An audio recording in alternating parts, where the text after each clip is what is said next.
Eric Omondi mtazamaji, nadhani unamfahamu. Huyu ni mchekeshaji mashuhuri sana nchini Kenya hapa, na pia anachekesha maeneo mbalimbali ikiwemo Tanzania, na hata pia saa zingine anaenda Uingereza akiwa amepata show kubwa anakwenda kupiga kule. Lakini sasa pia upande wa maandamano amekuwa akiongoza sana.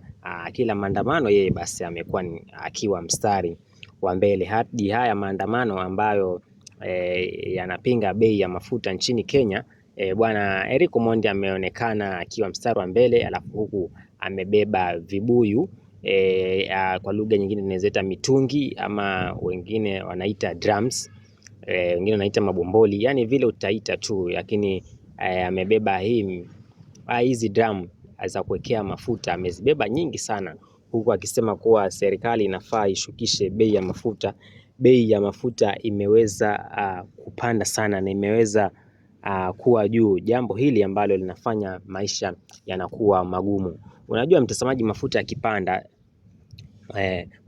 na tikiti ama fare ya usafiri unapanda. Sasa inaumiza hawa watu wa chini. Walio na gari hawana shida, sababu unajua kama umenunua gari milioni 10, basi hauwezi ukashindwa na mafuta.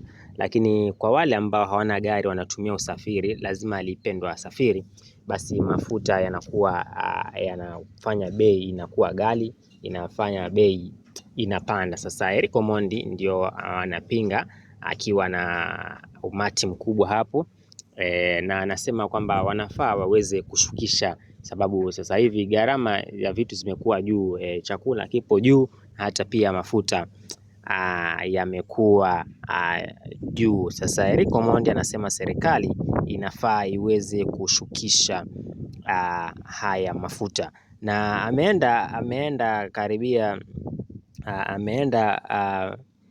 CBD pale, ama ameenda karibu na inajulikana kama Ikulu.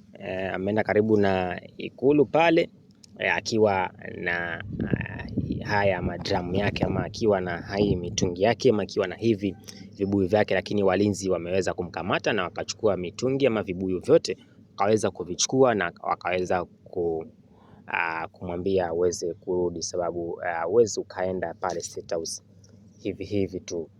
Sasa baada ya vurugu hili, serikali imeweza kupunguza mafuta kwa shilingi 10. Shilingi 10 wameweza kupunguza, japokuwa sio hawajapunguza sana, lakini wamepunguza tu kidogo, ili mambo kidogo yaweze kwenda sawa. Na serikali inasema kule tunapouziwa mafuta ndo mafuta ni bei ghali, kwa hiyo muweze kutulia, vita vitulie, alafu mafuta yataweza kurudi kwenye hali yake bwana. Serikali hivyo ndo ambavyo inaweza kuwashauri wananchi wake wawe watulivu, na kila kitu kitakuwa sawa. Kwa hiyo mtazamaji, sasa hivi bei imepungua kidogo na shilingi 10. Kwa mfano kama ilikuwa ni 100 ya Kenya, inakuja shilingi 90 ya Kenya pale. Kama ilikuwa ni 266, sasa hivi ni 256. Bwana, sijui kwa nchi yako ama kwa upande wako,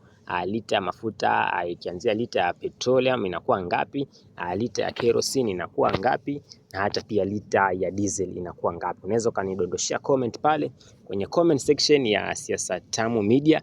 Atakuwa na angalia tuweze kujuzana mambo mengi. Usikose kusubscribe, nazidi kukuletea uhondo.